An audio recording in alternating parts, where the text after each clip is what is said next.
Hello बच्चों, आज हम 10th क्लास की मैथ्स की वर्कशीट नंबर 33 करने जा रहे हैं, जिसमें ट्रिग्नोमेट्रिक रेशियोज दी हुई हैं आपकी 30 डिग्री, 45 डिग्री और 60 डिग्री की। ठीक है, सबसे पहले हम रिकॉल कर लेते हैं जो हम लास्ट क्लास में पढ़ चुके हैं। लास्ट क्लास में हमने पढ़ा है sine A is equals to क्या होता है 1 अपॉन कोसैक ए, लिखा है ना 1 अपॉन। ऐसे ही टैन क्या होता है 1 अपॉन कॉट ए या कॉट, वो sec A is equals to 1 upon sec is equals to 1 upon cos होता है। और साइन जो है वो आपका कोसैक का रेसिप्रोकल होता है। 1 upon cosec is equals cosec क्या हो जाएगा 1 अपॉन साइन। टेन क्या होगा 1 अपॉन कॉट, लिखा है 1 अपॉन टेन, और कॉस हो जाएगा 1 अपॉन सेक। तो साइन और कोसैक एक दूसरे का रेसिप्रोकल है। टेन कॉट, साइन और कोसैक रेसिप्रोकल एक दूसरे का। टैन और कॉट और सेक और कॉस एक दूसरे का रेसिप्रोकल है। ठीक है, चलिए अब हम देख लेते हैं कुछ वैल्यूज। ये हमें नहीं देखना कि कैसे आया, हम सीधे पहुंचते हैं टेबल पर। ये एक ट्रिग्नोमेट्रिक टेबल दी हुई है, ये सबकी बुक में है, बुक से भी आप चेक कर सकते हो। यहाँ पे दिया हुआ है sine 0 degree, 30 degree, 45 degree, 60 degree, 90 degree की वैल्यूज दी हुई हैं। Sine, cos, tan, cosec, sec, cot.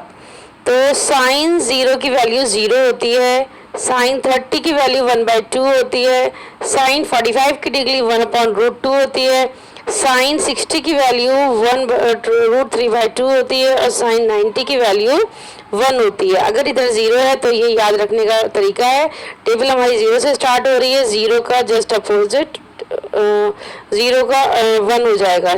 Sign 0 की वैल्यू 0, साइन 90 की वैल्यू 1। ऐसे ही यहाँ पर कॉस 0 की वैल्यू 1 और कॉस 90 की वैल्यू 0। ठीक है, तो यहाँ देखिए ऐसे ही आपका ये कॉस 1 हो गया, कॉस 30 √3/2 हो गया, कॉस 45 1/√2 हो गया, कॉस 60 1/2 हो गया, और कॉस 90 आपका 0 हो गया। इसी तरह से टैन, कोसैक, सेक, कॉट, ये सारी वैल्यूज दी हुई हैं। इस टेबल को आपको लर्न करना होगा। ठीक है, अब देखते हैं हम क्वेश्चन नंबर 1।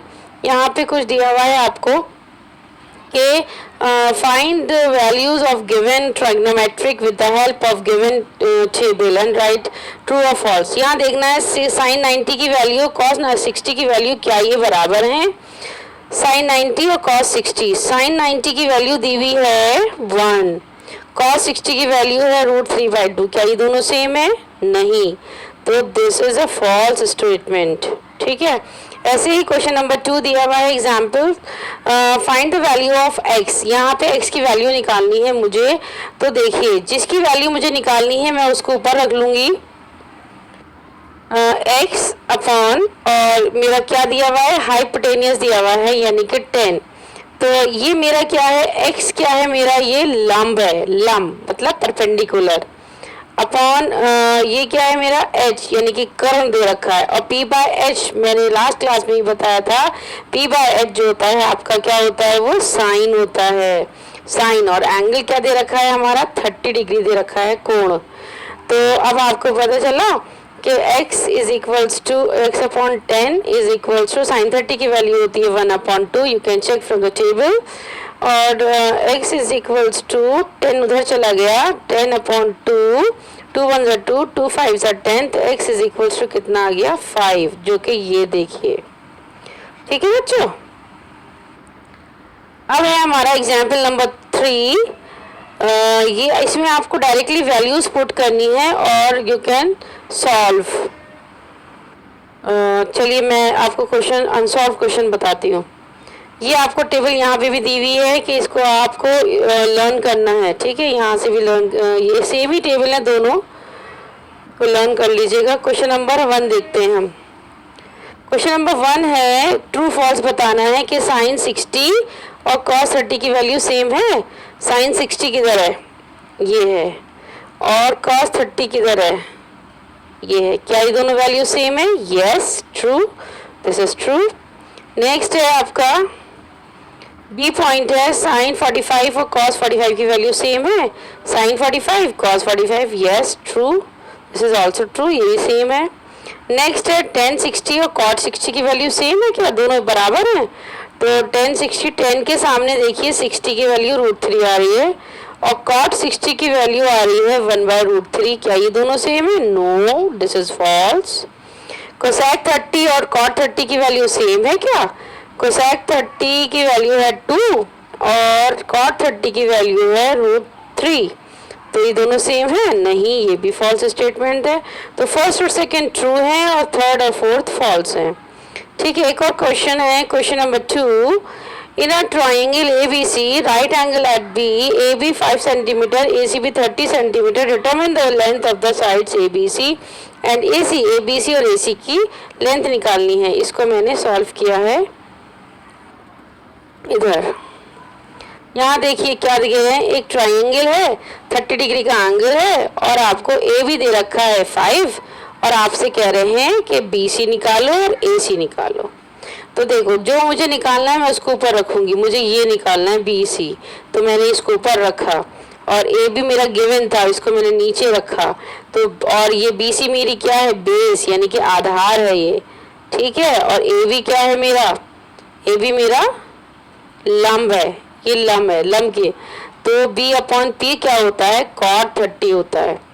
तो BC/AB की वैल्यू मैंने डाल दिया 5, cot 30 की वैल्यू √3 और मैंने टेबल से लिखा है ये। तो BC = 5 उधर चला गया, 5 √3 हो गया। कितनी आ गई BC की वैल्यू, 5 √3। अब देखिए मुझे AC भी निकालना है, जब AC निकालना है इसको मैंने ऊपर रखा और ए भी मेरा दे रखा था, इसको नीचे रखा। तो ये मेरा H था और ये मेरा P है। तो H/P क्या होता है, यानी कि कर्ण अपॉन लंब क्या होता है, कोसेक। थीटा मैंने 30 रखा और AC, अब इसको AC मार्क रख दिया और इसकी वैल्यू डाल दी। कोसेक 30 की वैल्यू 2 होती है, तो AC = 5, इससे मल्टीप्लाई हो गया, 5 2 10। ठीक है बेटा।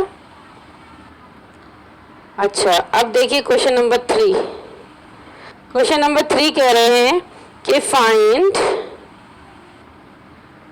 The all trigonometric ratios of the following triangle. ये ट्राइंगल दे रखा है, इसकी सारी ट्रिग्नोमेट्रिक रेशियोज निकालनी है।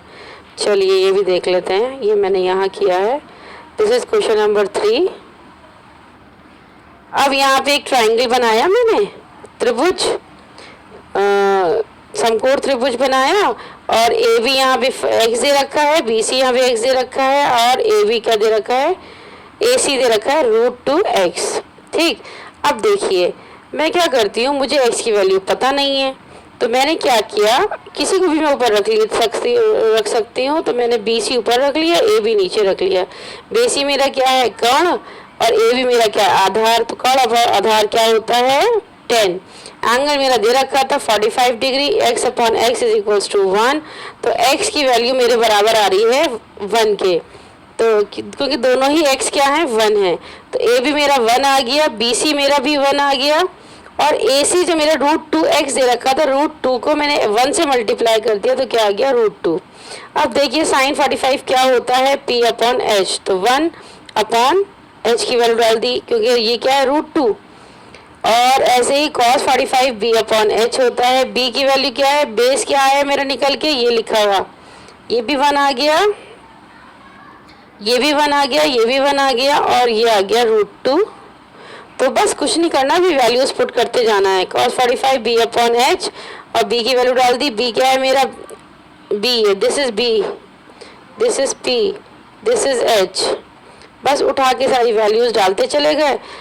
tan 45 P/B होता है, P की वैल्यू 1 है, B की वैल्यू 1 है, 1/1 1 होता है। कोसेक 45 डिग्री H/P होता है, क्योंकि इसका जस्ट अपोजिट होता है, रेसिप्रोकल होता है। इधर P/H था तो ये H/P हो गया, ये 1/√2 था, ये √2/1 हो गया, √2 आ गया। ऐसे ही कोसेक कॉस का रेसिप्रोकल होता है, ये B/H था, ये H/B हो गया, H की वैल्यू डाल दी, B की वैल्यू डाल दी, ये आ गया।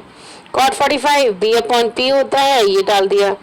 तो सबको अच्छे से समझ आया होगा, ठीक है। आज की वर्कशीट इतनी सी थी, छोटी सी थी। बस इसमें क्या करना है, आपको ये टेबल लर्न करनी है। टेबल के बेसिस पे ही एग्जाम्पल्स हैं और जो क्वेश्चंस किए हैं हमने वो सब with the help of table he solve होंगे। ठीक है, तो सारे बच्चों से मेरी रिक्वेस्ट है कि इस टेबल को लर्न कर लें, क्योंकि अगर ये कर लोगे तो फटाफट क्वेश्चंस हो जाएंगे और एग्जाम में ये वाले क्वेश्चंस आते ही आते हैं। मेरी वीडियो आपको अच्छी लगी हो तो लाइक करिएगा, सब्सक्राइब कर लीजिएगा। या थैंक यू।